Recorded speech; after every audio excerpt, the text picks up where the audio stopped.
सलाम, नमस्ते, सत श्री अकाल। मैं हूं रजा और आप देख रहे हैं रजाग्राफी की मिडिल ईस्ट स्पेशल रिपोर्ट, जिसके अंदर मिडिल ईस्ट की तमाम बड़ी जानकारियां मैं आपको एक ही वीडियो के अंदर देने वाला हूं। पूरी रिपोर्ट को बड़े ही सुकून से ध्यान से समझिएगा, सुनिएगा और एक भी पार्ट को मिस मत कीजिएगा, क्योंकि नहीं पता कि कौन से हिस्से में मैं आपको सबसे बड़ी खबर दे दूं। दोस्तों, हिजबुल्लाह के स्पोक पर्सन मौलाना शेख नईम कासिम ने बयान जारी कर दिया है। हसन नसरुल्लाह के मौत के बाद हिजबुल्लाह का ये पहला ऑफिशियल स्टेटमेंट है। जैसा कि आपको पता है कि इजराइल पूरी तैयारी में है और वो घुसपैठ कर भी चुका है लेबनान के कई इलाकों में, और वो ऑपरेशन कर ही रहा है। ऐसे में हिजबुल्लाह की तरफ से ये ऑफिशियली बयान शेख नईम कासिम ने दिया है कि हम हिजबुल्लाह के तमाम लोग, हिजबुल्लाह संगठन इजराइल से लड़ने के लिए, इजराइल का सामना करने के लिए तैयार है। हमारे लीडर की शहादत तो हो गई है, लेकिन इसका मतलब ये नहीं है कि हिजबुल्लाह ख़त्म हो गया है, बल्कि हिजबुल्लाह संगठन और मजबूत है और हम हर तरह से अपनी ज़मीन का बचाव करेंगे। हजरात, उधर जिस चीज़ का डर था वो हो ही गया है। इजराइल की फ़ौज लेबनान में घुस गई है और एक तरफ से लेबनान की सरजमीन पर घुसने के बाद गोलीबारी इजराइल की सेना कर रही है, वहीं आसमान से भी इजराइल बम बरसा रहा है। देखिए,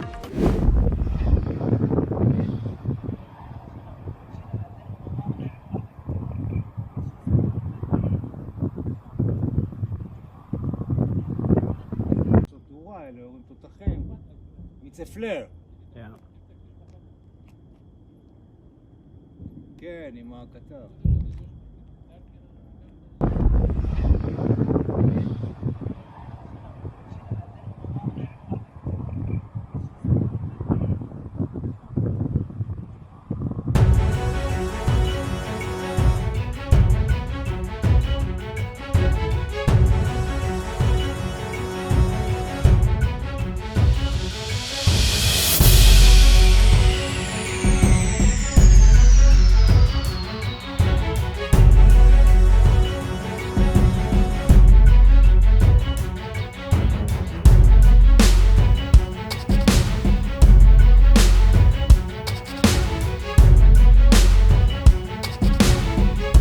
ताज़ा फुटेज दिखाई है जब इजराइल की सेना लेबनान में घुस गई, लेकिन पिछले 12 घंटे में इजराइल ने 1 मिनट का भी सांस लेबनान को लेने नहीं दिया। पिछले अगर 24 घंटे का अपडेट दूं तो 24 घंटे में इजराइल ने हर 2 घंटे के अंदर, हर 1 घंटे के बीच में लगातार बमबारी की है।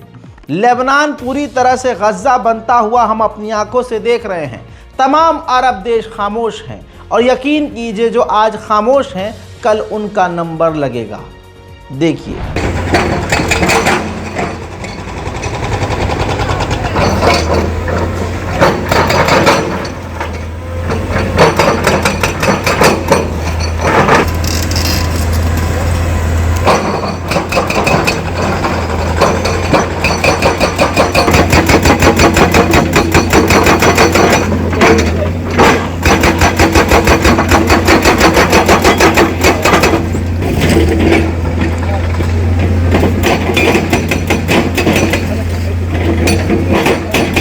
हस्बी अल्लाह व निअमल वकील।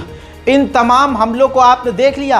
इन्हीं हमलों में आपकी स्क्रीन पर ये जो शख्स नज़र आ रहे हैं, ये हमास के लेबनान के अंदर लीडर थे, यानी हमास के प्रवक्ता, हमास के लीडर, जो गाज़ा में हमास है उसके लीडर थे लेबनान के लिए। पिछले 24 घंटों के हमलों में ये शख्सियत भी मारी गई है। हमास को एक बड़ा नुकसान हुआ है। उधर मेरे दोस्तों, लेबनान की आर्मी के ऊपर अमेरिका, यानी लेबनान की गवर्नमेंट के ऊपर अमेरिका का भी दबाव है। हाल यह है कि लेबनान की आर्मी दुम दबा रही है, हिजबुल्लाह पीछे नहीं हट रहा है, लेकिन वहीं लेबनान की आधिकारिक फौज बजाय हिजबुल्लाह या दूसरे तमाम संगठनों का साथ देने के, क्योंकि वो तो उन्हीं की ज़मीन के लिए लड़ रहे हैं ना, लेकिन ऐसा नहीं हुआ। लेबनान की फोर्स 5 किलोमीटर पीछे हट गई है। दोस्तों, ये है जब आप किसी हरामी की दी हुई रोटी खाएंगे और इजराइल और अमेरिका के टुकड़े पर पलेंगे। तो आप कभी भी इनका सामना नहीं कर पाएंगे। ज़रा ये सोचें, इसे कहते हैं ईमान, इसे कहते हैं अखलाक, इसे कहते हैं मुसलमान। गाज़ा के लोगों के पास खुद को ये कुछ नहीं है, लेकिन गाज़ा की इस तस्वीर को देखिए कि गज़ा के लोग जिसके पास जो कुछ है वो इकट्ठा कर रहे हैं, चंदा इकट्ठा कर रहे हैं लेबनान के लोगों के लिए, लेबनान की मदद के लिए। आइए दोस्तों, ये बारकोड इसलिए दिया जा रहा है ताकि आप और हम मिलकर गाज़ा के लोगों की मदद कर सकें। इस बारकोड का इस्तेमाल कीजिए ताकि हम थोड़ी बहुत मदद गाज़ा की कर सकें। वहीं इतिहास याद रखेगा कि पूरी दुनिया के बड़े बड़े देश इजराइल के साथ थे दोनों जेनोसाइड में। ये दूसरा जेनोसाइड अब लेबनान में इजराइल शुरू कर चुका है और जर्मनी ने पूरी तरह से इजराइल का बचाव किया है। कहा है इजराइल को अपने बचाव का, सेल्फ डिफेंस का अधिकार है, लेकिन ये जो लेबनान में सिविलियन मारे जा रहे हैं, हमें इसका दुख है। ठीक ये वैसे ही दोगला स्टेटमेंट है इसका, जर्मनी का, जैसे इसने गाज़ा के नरसंहार में बयान दिया था। ये सांप की नस्ल है, ये सिर्फ जहर उगलेंगे और ये इसी तरह से चलेंगे। हम बेवकूफ़ हैं और अरब गद्दार हैं कि हम इन तमाम चीज़ों को देख नहीं रहे और वो देखकर बोल भी नहीं रहे। 40,000 अमरीकी फ़ौज पहले से ही मिडिल ईस्ट में तैनात थे, लेकिन खबर यह है कि 20 से 30,000 और सैनिक इजराइल के बचाव में अमेरिका ने मिडिल ईस्ट में भेज दिए हैं और कई हथियार। और अब अमेरिका ने ईरान को भी धमकी दी है कि कोई हरकत ना करना जिसकी वजह से हालात बिगड़ जाएं। लेकिन ईरान का नाम ले लेकर हकीकत यह है कि अमेरिका और इजराइल ने पूरे मिडिल ईस्ट में आग लगा दी है। तेहरान के मेयर ने, हजरात, तेहरान के मेयर ने अपने स्टेटमेंट में ईरान में कहा कि हसन नसरुल्लाह की मौत बम से नहीं हुई। लगभग 2-2 हज़ार पाउंड के खतरनाक बम इजराइल ने मारे और वहां बम मारने के बाद जहरीली गैस छोड़ी, जिस जहरीली गैस से हसन नसरुल्लाह की शहादत हो गई। हजरात, अब रज़ाग्राफी अनस्क्रिप्टेड, आपका ये रज़ा वो बम आपको दिखाने वाला है जिस बम ने नसरुल्लाह की जान ली। ये एक्चुअल वही बम थे जिन्हें प्रिपेयर किया जा रहा था। इजराइल ने ये फुटेज जारी की है, देखिए, ध्यान से देखिए इस खौफनाक, जानलेवा और इस सदी के सबसे खतरनाक बम को। इस बम को आप बंकर बस्टर्स के नाम से जानते हैं। यह है बम MK-84, MK-84, जो कि खतरनाक है और एक बम का वजन 2000 पाउंड है और हमारे हिसाब से इजराइल ने इसको और अपग्रेड किया ताकि नसरुल्लाह को मारा जा सके। वहीं रशिया भी नाराज हो गया है। रूस के क्रिमिनल ने नाराजगी व्यक्त की है और कहा कि नसरुल्लाह को इस तरह से कत्ल करना सरासर गलत है। हजरात, ग्राफिक्स के जरिए मैं आपको लेबनान का अपडेट दे दूं, ज़रूरी है जो आपके लिए। लेबनान में अब तक 1208 लोग मारे गए हैं, जिसमें 104 बच्चे हैं और 194 महिलाएं शामिल हैं। इसी सिलसिले में हसन नसरुल्लाह की मौत का सदमा पूरी दुनिया में देखा जा रहा है। मेरे दोस्तों, बहरैन में हसन नसरुल्लाह के समर्थन में सड़कों पर लोग उतर आए हैं।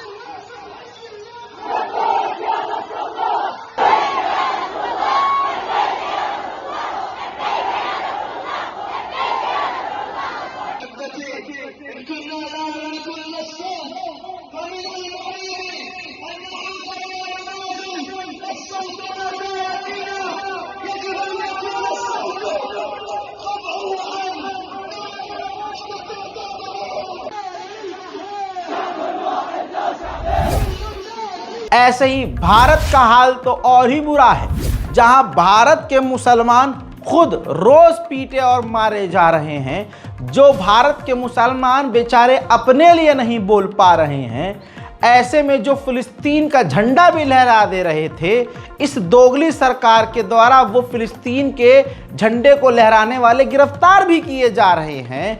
ऐसे माहौल में जहां हमारे भारत के प्रधानमंत्री ऑन स्टेज आके कहते हैं भाइयों बहनों हम फिलिस्तीन के साथ हैं, और अंतर्राष्ट्रीय स्टेज पर जाकर मुसलमान अरबों को गले लगाते हैं और मस्जिदों में घूम कर आते हैं, फोटो खिंचाते हैं, ऐसे में यही सरकार फिलिस्तीन का झंडा लहराने वालों को गिरफ्तार करती है। पूरी दुनिया में मुसलमानों पर जुल्म जारी है, उसी राह पर यह मोदी सरकार चल रही है। बेचारे भारत में मुसलमान अपने आप को, न अपनी मस्जिदों को, न अपनी ज़मीनों को बचा पा रहे हैं। ऐसे में यह बड़ी हिम्मत का काम था कि भारत के यूपी के राजधानी लखनऊ में मुसलमानों ने रैली निकाली और हसन नसरुल्लाह की याद में ज़ोरदार नारे लगाए। लखनऊ का ये मंजर आपको देखना चाहिए।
ठीक इसी तरह से भारत के कश्मीर में भी हसन नसरुल्लाह की याद में रैलियां निकाली गई। मगर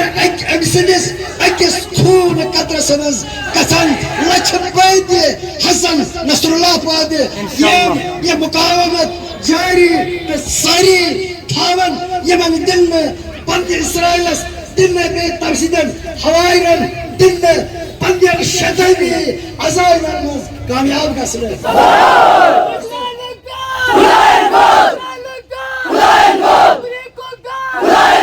इसके अलावा लेबनान की तरफ से इजराइल के ऊपर कई रॉकेट दागे गए और इस बार कई रॉकेट इजराइल के इलाकों में जाकर गिरे हैं और इजराइल के एयर डिफेंस सिस्टम फेल हुए हैं।